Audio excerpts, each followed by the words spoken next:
All right, everybody, I think I'm gonna get rolling. I'm sure we'll probably have some people trickling in, but I went information heavy, so I want to try to like move through it fast so we have like lots of time for discussion at the end. For those of you who are first coming to the learning community, we try to do these like once every session, and we will probably kind of facilitate or co-facilitate with someone from the QEP team for the first few this year, and then we'll in the spring kind of invite people from different disciplines to come in and help, you know, kind of pick topics they might like to talk about.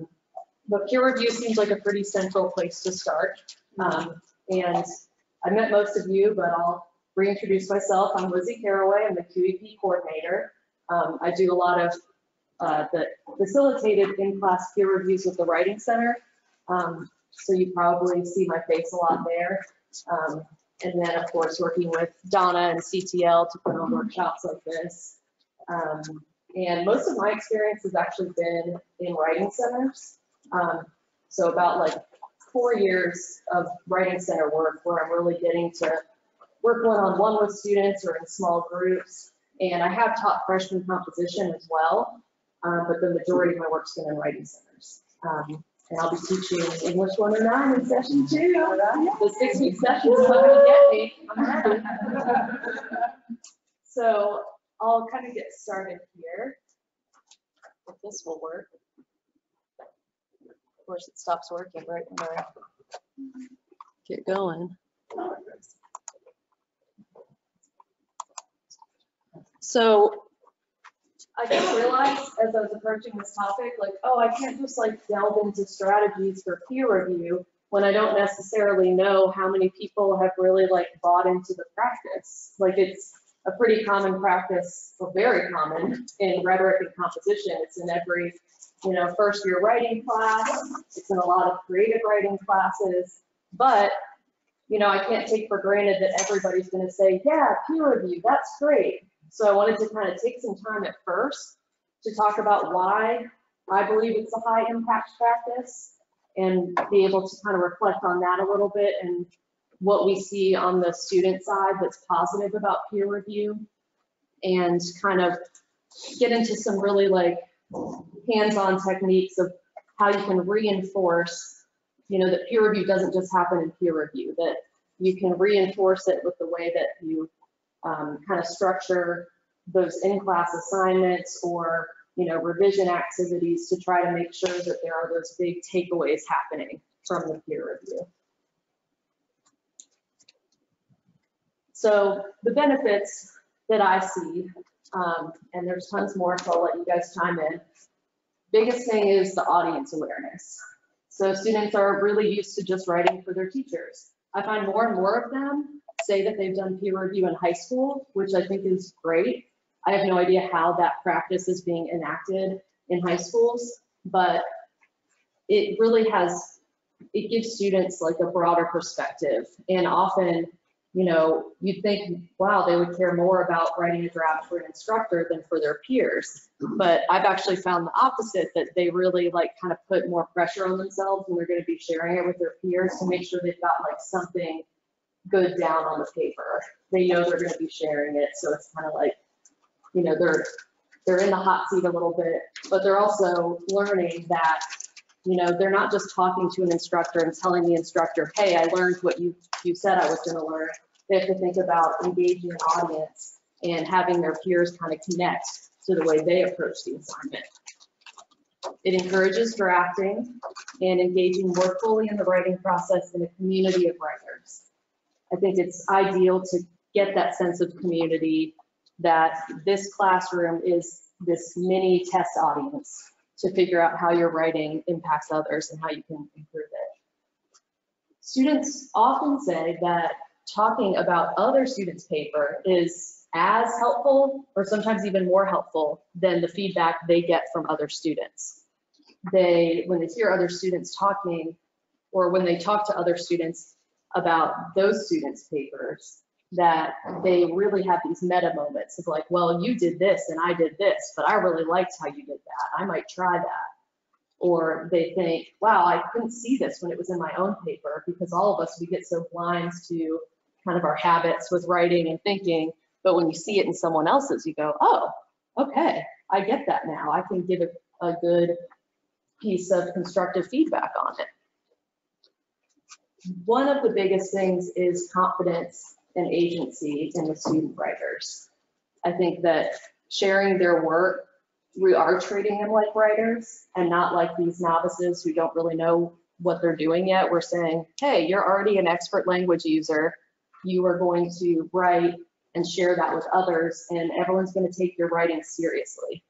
I think having that attitude of seriousness towards a student's writing is like one of the best, for me, gifts I can give them, is kind of like, I really take you seriously and I want to know how your thought process is working. And then illustrating the importance of feedback, and that it's something that all writers do. So when I'm in a session with students, I will say that that I'll commiserate with them about different things that they're doing with their writing. And I think that a lot of you all do that too. And I know I've heard from people that, you know, they'll share, someone shared a piece of feedback they got during the peer review process, an instructor, and shared it with the class, which I think is, it's very vulnerable, and I admire it. And it's something that you just say, hey, look, I'm not perfect either, you know, showing them samples of your writing, feedback you've gotten on it, fact that, hey, I didn't react well to this feedback, and here's why. Anything else, you guys, that pops into your head as far as one of the main reasons you like peer review? Yeah, I think sometimes it can serve as like validation for the things that you're saying, when it all of a sudden gets like mirrored by their peers. Yep. Mm-hmm. And it helps reinforce the writing requirements. Yeah. So you know where your students are at in terms of their comprehension of the, not just the material, you know, of just, you know, the expectations. And it gives me like a temperature on the class and where we are and how quickly I can move on. Or, Yeah, if they're really hitting roadblocks with an assignment, or you know what those roadblocks are every time it happens, that you can start to kind of set that up for them and explain ahead of time, well, that introduction is going to be really hard, but maybe just skip to the body and deal with the introduction later. So I was really interested in some data on what students think about peer review, because I feel like usually, you know, evaluations, they're given to the instructor, or maybe they're given to the writing center, and sometimes I feel like, oh, they're just telling me what we want to hear, that they like it, and I don't really know why it might be interesting to them. So I looked at this study with a pretty large number of students at University of Pittsburgh, where they were looking at essentially these 3 different courses. All the students were receiving feedback on their writing. They were receiving written comments, but they didn't, you know, they assumed that all these comments were coming from students. However, there was an expert, a subject area expert, who was also giving feedback. And students were kind of blindly rating this feedback and saying, what did I prefer? What was helpful? What was unhelpful? And they coded that feedback to kind of find some different types of comments that were made. So I wanted to explain those a little bit before showing what they found as far as the, you know, what students preferred. So directive, you can see the little director's chair there. You are, it's not really being bossy though. It's, you know, telling them, this is like a typical kind of feedback you give as an instructor, telling them, here's the issue I see, here's a route for improving that issue. So you're not only explaining what it is, but you're saying, here's how to fix it. Non-directed feedback, you are going to explain what you see as the issue, but you don't actually give them a route for how to fix it. They can take it any direction they want. So the example given here was, there were several grammatical and spelling errors. That's not my favorite example because unless it's really interfering with meaning, that wouldn't be like a very valuable piece of feedback. in an early stage of the process where you're trying to focus on ideas. So a better example, I think, of non-directive would be maybe I had a hard time following the way that ideas shifted throughout the paper. When I got to a new paragraph, I was kind of confused about how we got there. I couldn't really carry over from that last paragraph. So you notice I'm not telling them work on your transitions or reorganize the paper. I'm just saying, here's what I see. And we'll get into a little bit of where the benefits are with that strategy. Praise.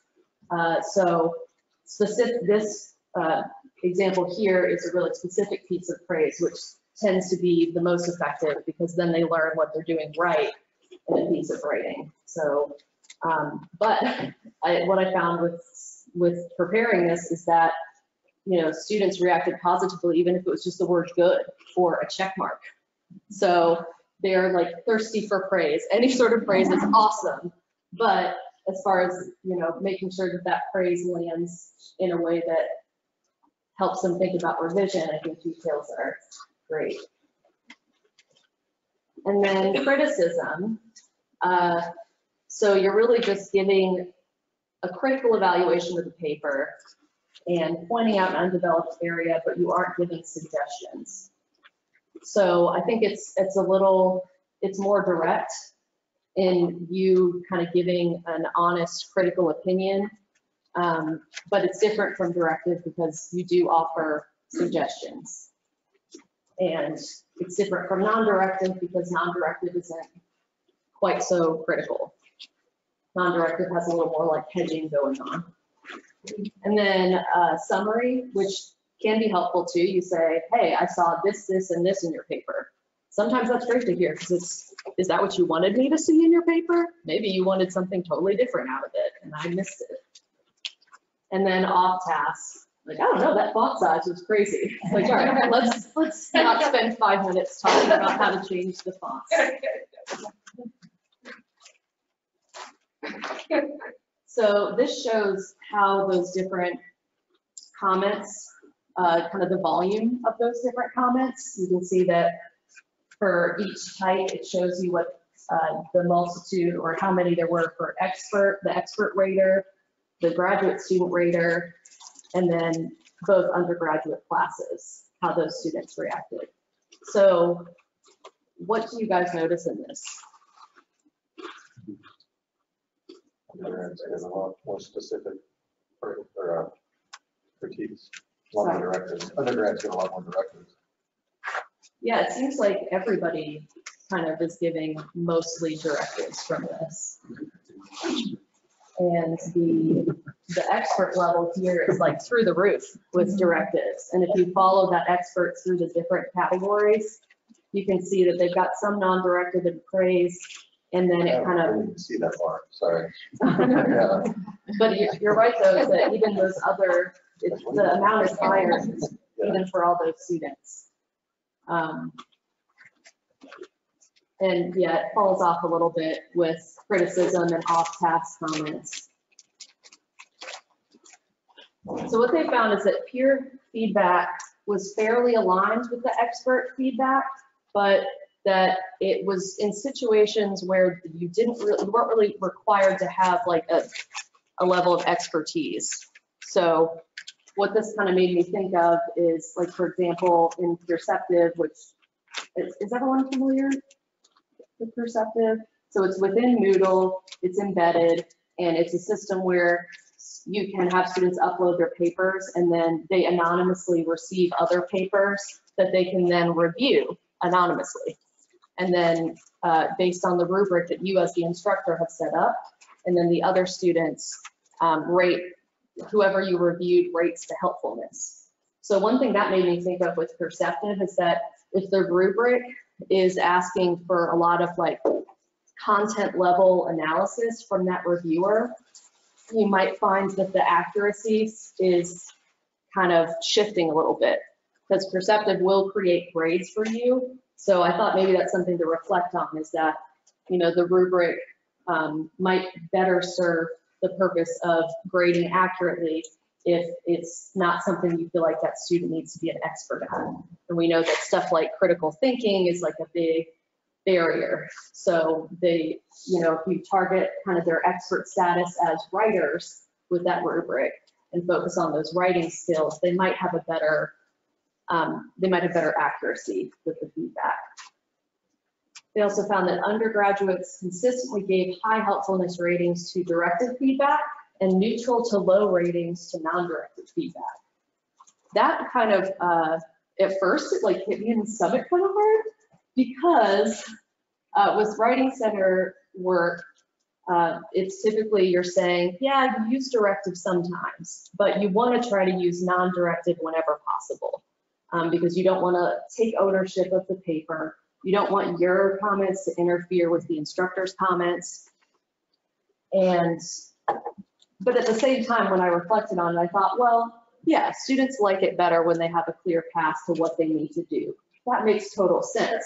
It doesn't mean they're learning more when they have that direct path. You're gonna give it to them at the right time. Right, but it is a way to think about engaging them. So when we talk about students having resistance in the writing center, sometimes if a consultant is being non-directive with them the whole time, students just kind of throw up their hands because they're thinking, you're holding some answer that you're not giving me. I know that you know it. So you have to meet them in the middle, and you have to give some directives. And I'll talk about that a little more later too, about how you can give softer directives. Students across the study really loved praise. That was a theme. They loved praise. They thought it was very helpful. And critical comments, they were not big fans of. And actually the critical comments were very rare, and the people who conducted the study were guessing that maybe it's because they prompted the students a lot saying, give constructive criticism. Don't just give criticism. So maybe everybody locked up and just decided not to do it instead. I thought I might get a chuckle at the end that graduate students made the highest number of critical comments. But I think that, that's good to keep in mind if you work with graduate students, is that maybe they do have that critical ear honed a little bit more, they're more comfortable using it. So maybe it's just making sure that they don't make people cry when they give them critiques. No one wants to cry in the writing workshop. And yet somebody do. I almost have before as a writer. So knowing that they respond positively to directed feedback and praise, I think it would be worse for student engagement, kind of trying to incorporate or have students know that being direct with your peers about, hey, I think you could do it this way, or hey, I think you could do it that way, has its place, and that your peers might want a little bit of that from you. And so with writing center practice, like I was saying, they really promote non-directive statements, open questioning, praise whenever possible. And that's because they really want those skills to transfer. So sometimes with directed feedback, maybe best case scenario, they revise and they've applied it to this actual assignment. And that's kind of a pipe dream too, because we know that it's really hard to get students to revise on that level. But when they do, those skills might not transfer because they're thinking, well, I just figured out how to do well on this assignment.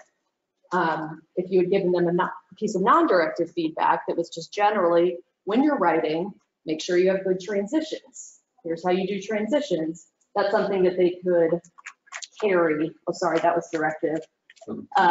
In non-directive, maybe just showing them observations you have about their writing, that they'll go, oh, maybe I have a tendency to be a little disorganized in my writing. Maybe that's something I can pay attention to as I'm moving forward. So the writing center consultants are trained to give directive, or that when they do give directives, that they should give a few different options. So that way you're not saying, here's the one way to solve your problem. It's kind of a soft directive of, you could do this, or you could do this, or you could go this way. And that seems to help because students keep that agency and they know that they have choices, and that you are being helpful in offering them a few different things you can kind of brainstorm off the top of your head.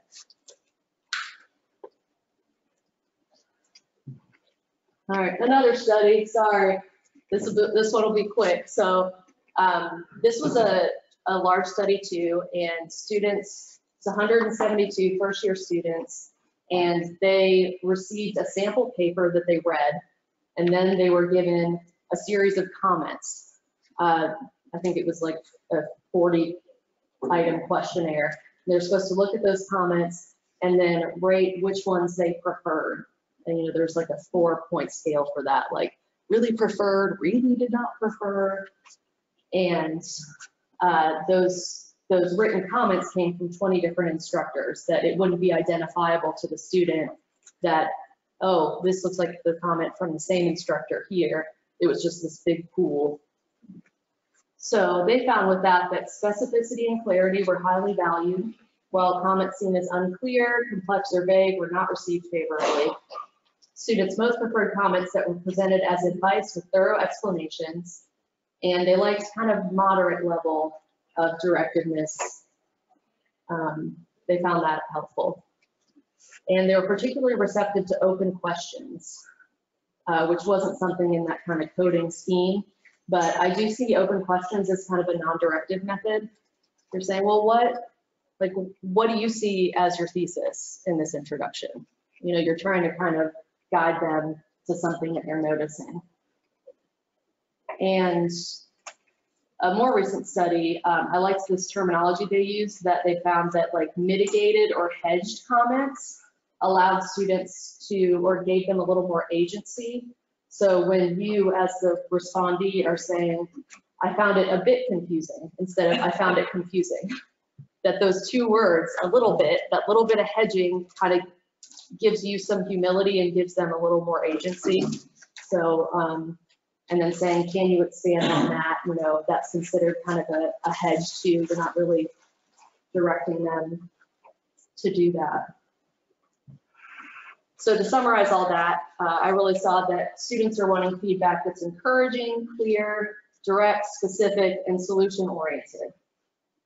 But, you know, the question then is turning to how do we create that space? So now that we've kind of looked at unpack peer review a little bit, how does it work in practice? So these are some of the challenges I saw, and I want to see what you guys have too, because, you know, conducting peer review is really hard, and I feel like I could do it my whole life and like never really feel like I was doing it perfectly. You don't have a lot of oversight on what's happening in student groups as the instructor.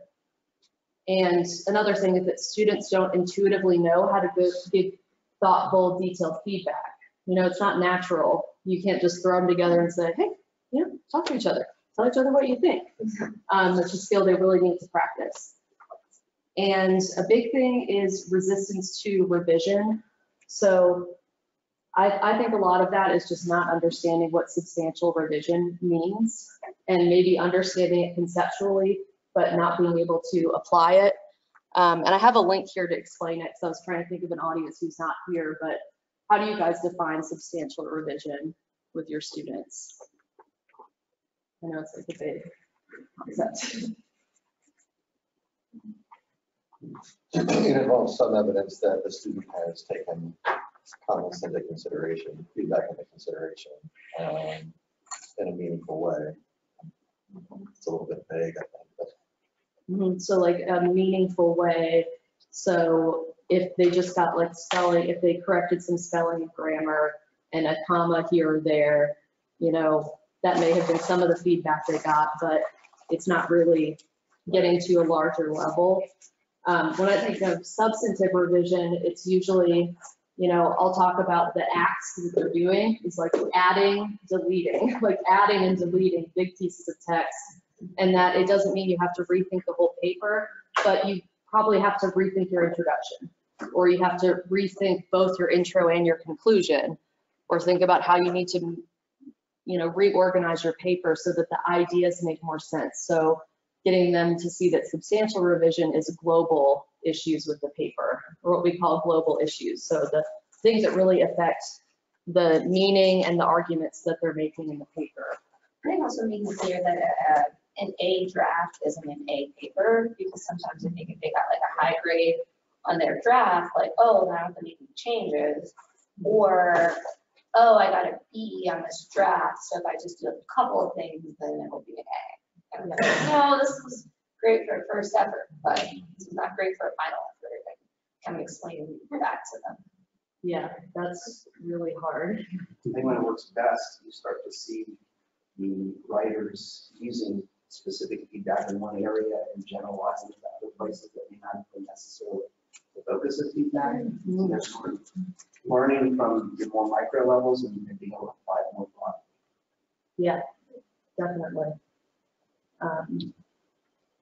And a big thing I think too is that there's a disconnect between what happens in peer review and then when they're actually supposed to enact it. I know when I was in a writing workshop in grad school, I got that big stack of papers, and when I walked out of that workshop, I was like, I'm ready to go write immediately. I'm gonna fix everything. It's gonna be great. And then I went and got coffee and I, pet my cat. And then 2 weeks later, I'm like, let me go look at these cryptic comments or these notes that I made to myself, and I have no idea what they mean anymore. You just kind of, it's hard to have that distance. I feel like that situation is fairly common. I wonder if maybe we should tell students, like give them like 5 to 10 minutes at the end of class, at the end of a peer review, and say, all right, make your blueprint on your draft, so that way they just have that one draft to look at instead of going back through 3 different copies with comments all over them.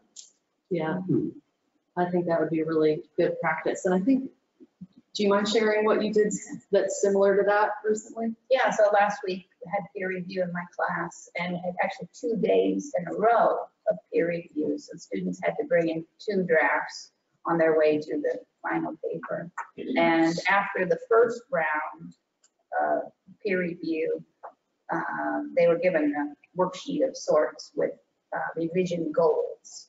So they were to fill in the goals and then come back the next day with it filled in with the specific changes that they made. Nice. And it was a good first try doing it. What some of the students did was filled in what they actually did in class on the first day, so they didn't actually do it. And so I think they misunderstood the difference between goals and actual changes there. So I think one thing that needs to be reinforced there is you have goals and then you do it and then you tell me what you did, right? Yeah. Identifying those different stages. And I think it's smart to play around with the time frame between revisions, because at first you think, oh, that's such a quick turnaround, but when you're really thinking of the immediacy of it, and like if, just like my thing in grad school, if I had to turn in those revisions the next day, I might have remembered all of them. I wouldn't have been happy, but maybe I would have gotten more of them done. So that maybe playing around with kind of how you have them turn in revisions and what that schedule looks like. I want to kind of get through some of these. I want to get through some of these slides before we kind of turn out to some of the discussion questions I had. And I have a lot of info, so I'm going to speed through quickly probably.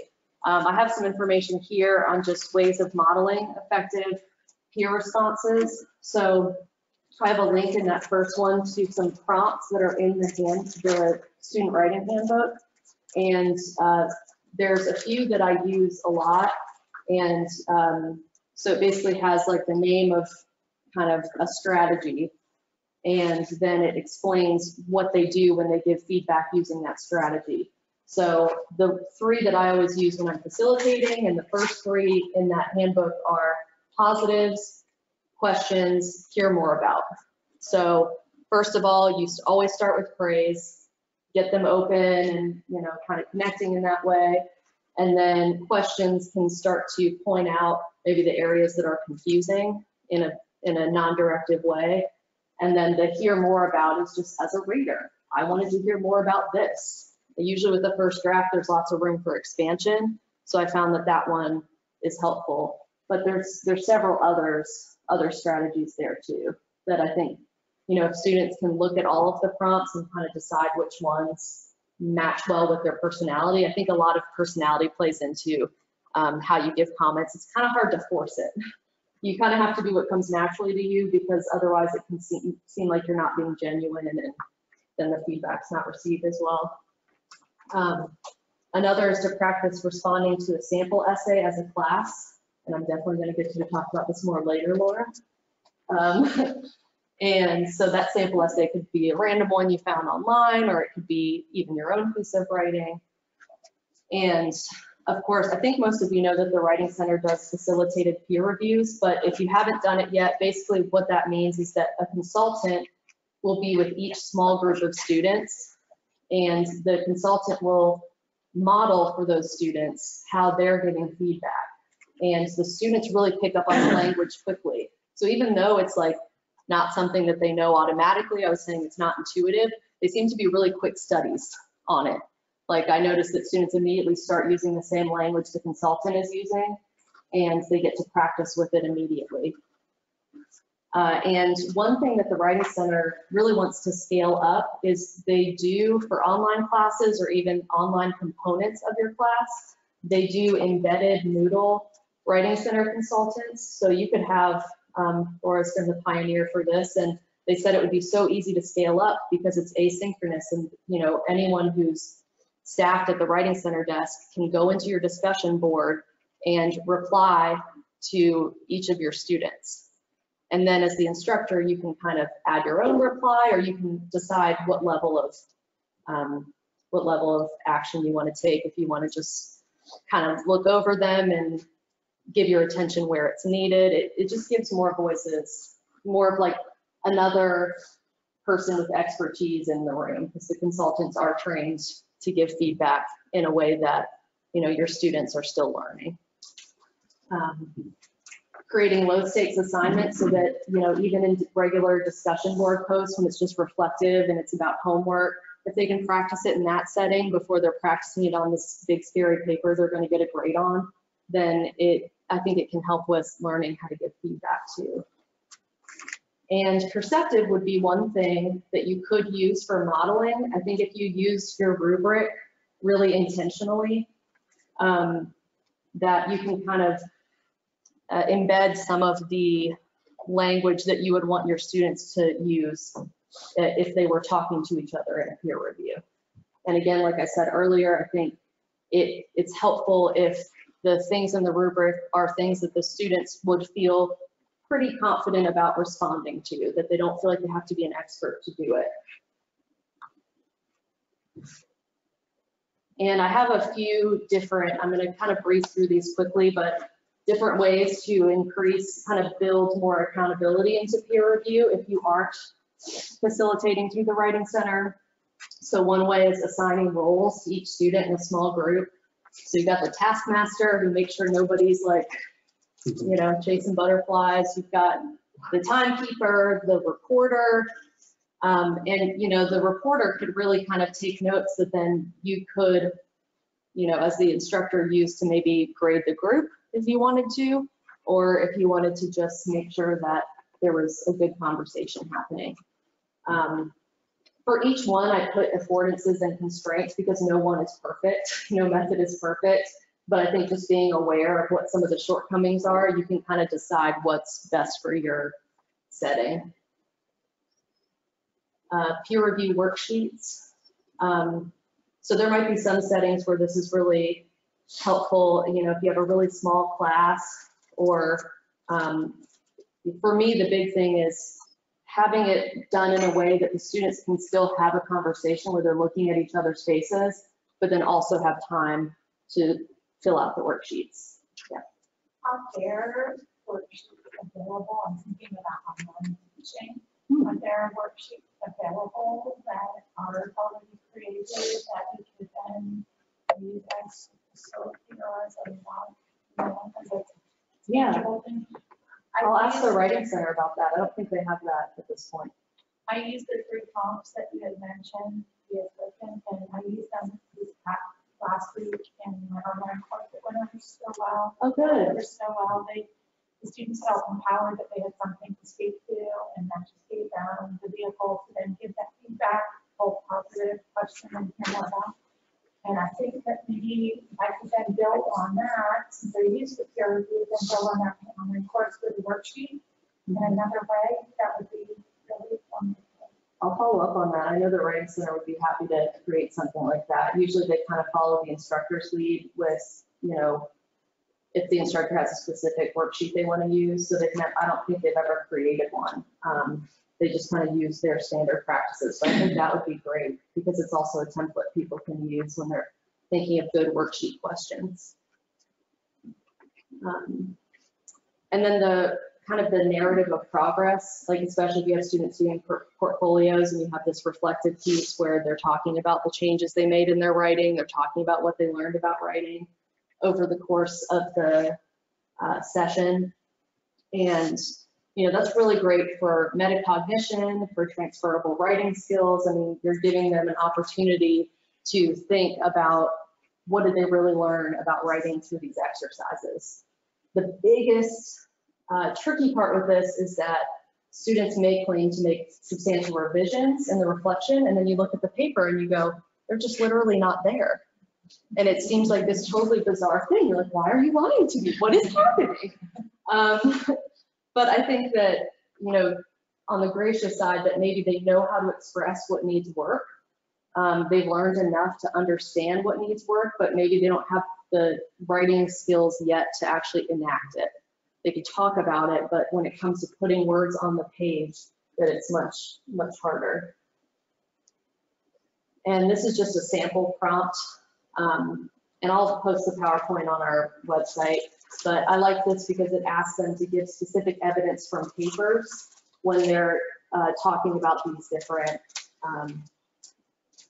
when they're responding to these different questions, that they really have to show evidence in their writing itself. So they have to revisit these pages. A few in-class revision activities. If you want to go arts and crafts, they can cut their paper into paragraphs and have another student try to put it back together.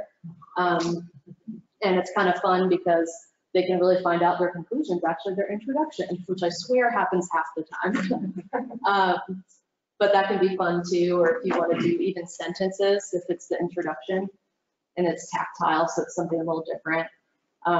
Reverse outlining is of course really helpful, so they make little notes in the margin next to each paragraph saying what that paragraph did. And then you could come up with your own questions to guide revision. The Writing Center has a handout on their website. This link is broken, plus I realized I didn't have time to click on links. But we also have one in page 11 of the handbook. There's a little list of questions of what to ask your readers. So peer review is not a precise art. It's very contextual. Students need a lot of practice. The Writing Center wants to help and support you guys with bringing this into your classroom. So any way you can collaborate with them, they'll be very thankful for. A big takeaway for me is that substantial revision is the ultimate goal, but that we need to realize that we might not see it enacted in the ways that we would hope. And that's more just the students, you know, maybe sometimes it's laziness, sure, or busyness or whatever, but that sometimes too it might be, hey, if they can talk about what they should change, that's progress still. You know, even if they didn't go through and do it. And I plan to put revision in my final draft rubric, maybe like 10%. So like you really can't get like an A+ if you didn't try to really revise. And that words of affirmation are every student's love language. So we have like 15 minutes.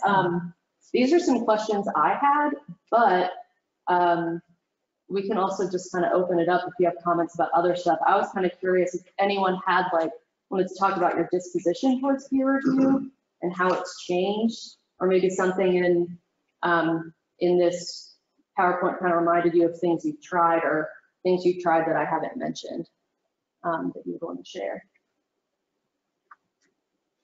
Oh, I want to turn this webcam on. I've never used peer review in the live format, but I have in the online format, and I wish I had used it in the live format. And Taco to help, which I used to teach now, I'm teaching. Trying to have the students do wind shelters, live wind shelters, and two neighborhoods, and picking up all of this material of what the neighborhoods look like and what they are from different pieces of health, and comparing and contrasting them, and what would come out of it was so much bias. And then, so there's the writing component, which I would have to give feedback feedback, but then there's also the content component. And I felt this as a conversation. This would be so much better as a conversation than me summarizing all the narratives and feeding it back in a small amount of time. So I really think that this is a really valuable tool for so many reasons. Now I use it in the online environment in every course, and I just find it really wonderful. I wish I had more tools in my toolbox for online learning, because I can't just pass the paper to the person next door. And yeah, so I really enjoyed it. I think that all of these pieces of feedback and pieces of tools are so helpful.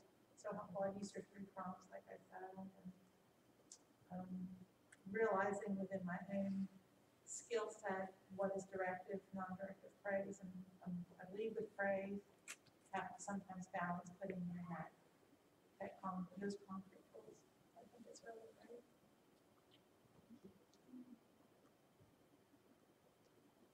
And as nurses, we don't write that much. You know, it's not like a skill where people go into nursing saying, I want to be a great writer. So it's not. There's always that barrier to get across. But what I found is that everybody has a voice, and you just have to find where that connection is. So the one piece I would put in there is just making sure that whatever material you're having, you have some ability for the person to reflect on how they feel. And once we get people talking about how they feel, it flows. It flows. Nurses are writers now. Laura, I was wondering, could you share, well, for one thing, the sample experiment that you did, but then also if you could talk just a tiny bit about your experience with embedded. So,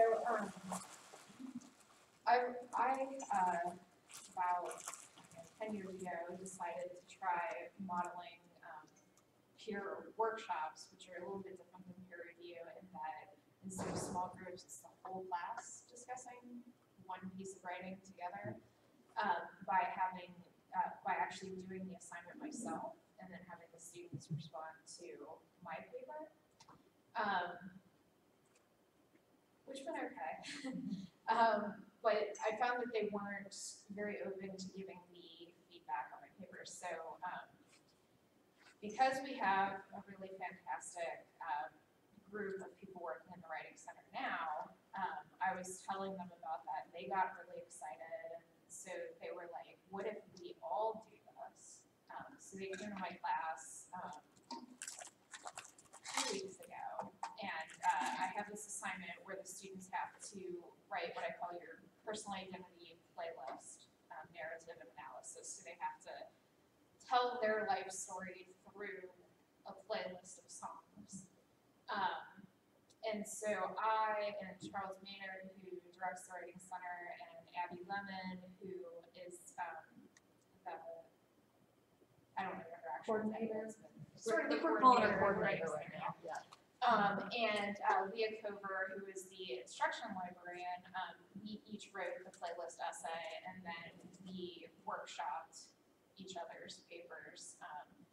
Only one student was comfortable enough jumping into the discussion, but we opened it up and we just sort of modeled for them. So this is how you make comments on each other's papers and all of that. And then the next day, I started workshopping with them individually. So that's been a really good experience. In terms of the embedded,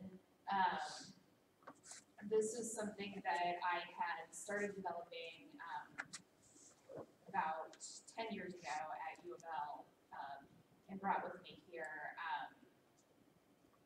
We do, within the class, the students keep a writing journal, or you could call it a log, where they, every day that we meet for class, they have to write a certain amount of either a chunk of a paper that they're working on, or tell me about what they're working on. So it can either be an actual paragraph that goes into the paper, or it can be just, I worked on this today, here's what I'm still struggling with, the end.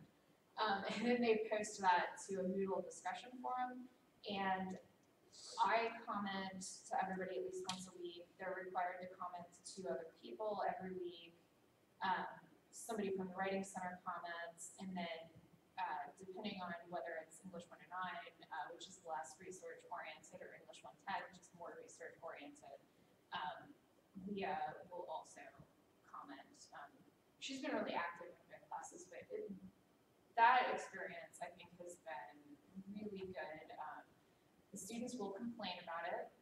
They don't want to have to write every day, but they do have to do it, and they have to do it in part because then they have to write a reflection paper at the end of the class where they talk about how they used their journal and how it helped them develop their papers. And I've always gotten extremely positive feedback from the students that helped them because it forced them to write every day, it forced them to interact with each other, it forced them to interact with the writing center, and then they're developing these relationships that hopefully will carry on when they get into other courses, that they recognize the writing center as a safe space where they can go to get help with their writing. And then plus it's not just me giving them feedback along the way, they're hearing from a lot of people. And you're kind of showing them through that you're just one of many readers. Yeah. Which is kind of nice as far as kind of democratizing that space. Yeah, definitely. And encouraging them to think that, you know, it's not just my perspective that matters. And I think that is another central aspect to peer review is recognizing that you're never just writing for one person. Yes, I'm the person giving the grade, but, you know, don't just tell me what you think I want to hear. Like, actually think about, you know, how you reach a big group of people. This is a wild idea. But what if we did like a 109 shuffle and had them swap papers with folks in other 109 classes? Ooh. Sounds like a discussion for tomorrow. Yeah, that's good point.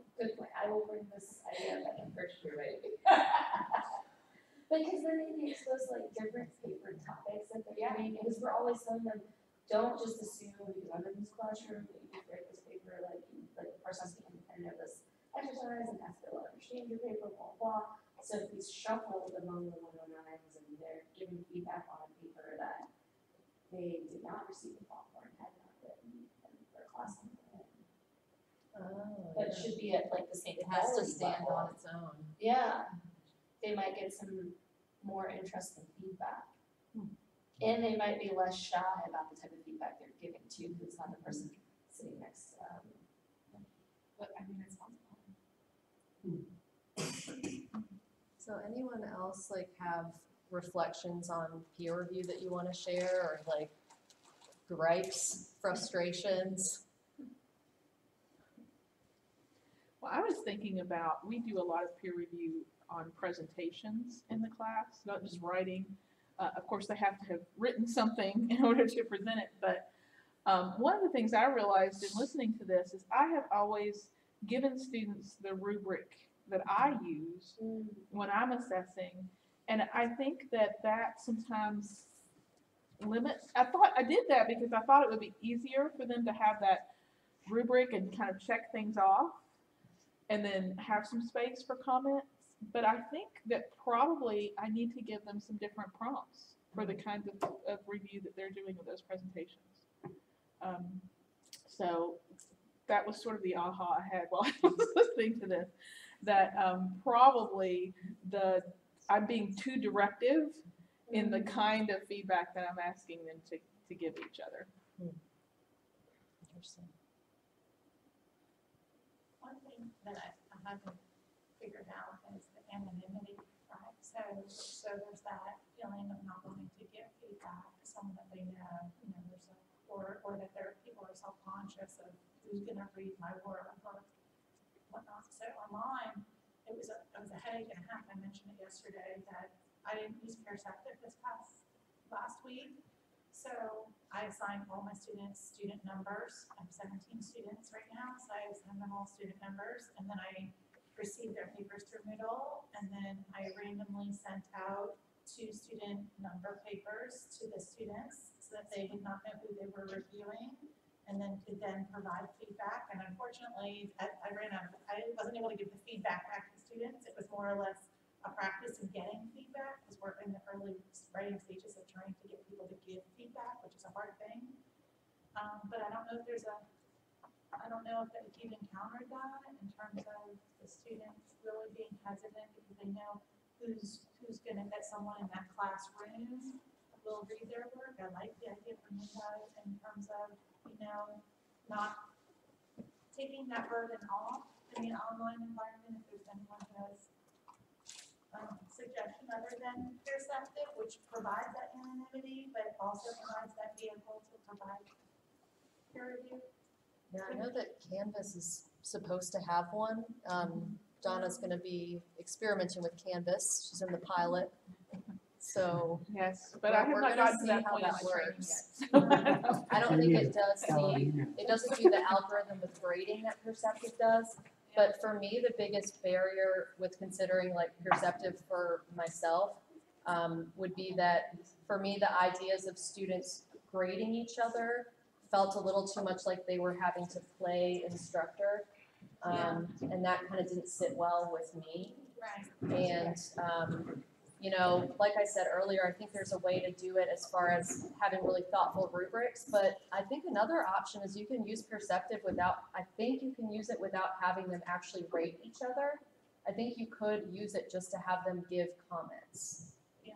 Don't quote me on it, but if you want to try it that way, please let me know, because I think that would be the way I'd be interested in trying it. Because I think it is, trying to anonymize yourself is really hard. So it's nice to have a system that does that and to see what kind of possibilities it opens up for how students relate to each other. My instinct would be that they might not be as, they might have to be taught to still use a lot of praise in the writing when it's anonymous, and that they might have to work on not sounding too critical. But that's just a guess for thinking about online communication versus face-to-face. But I think it's definitely kind of trial and error. Don't troll your peers. Yes, please control your peers. I've heard that the graduate classes that have used it, so EDD has used it. I think Kurt Jefferson was the one who really, he's used it pretty extensively. And he said that the students are very critical of each other's work. And that at first it was like mostly good, but then sometimes there was a little bit of kind of cross-fighting that was happening. They don't know who the reviewer is, but they sure don't like them after reading what they wrote, so. My experience has always been the weakest writer is the most critical reviewer. Interesting, yeah. I wonder if you did two positive, like two praise, one feedback. If you scripted, tell me 3 things that are working and 1 thing that's not, then it's, I don't know, how does that game, like 2 lies, 1 truth, or 2 truths, 1 lie? Compliment sandwich. Yeah, for every piece of feedback you give 2 praise. I think too, sometimes it's norming in the class that sharing writing is really vulnerable for everyone, no matter what your level of expertise is. And that think about the comments think about how you would receive that comment. So read it, think about if it would hurt your feelings, and if it would, add a little hedging into it, add some little bits, add some questions, add some kind of confuse. It also brings up the topic of learning differences, which online, like the megaphone for, in terms of if you have students who have dyslexia or other learning differences, it would be hard for our students to have those things to hear, like, there's so many spelling errors, or there's this, or there's that, and it's just like, I think that would be, it's also that one. I don't know, something to consider when we're doing peer review. I know that, I can imagine that would be a really challenging piece that, maybe have to consider, which at least 1 in 5 of our learners are experiencing, so something to consider. Well, we're out of time. I know people have places to be. Thank you so much for coming. Really appreciate it.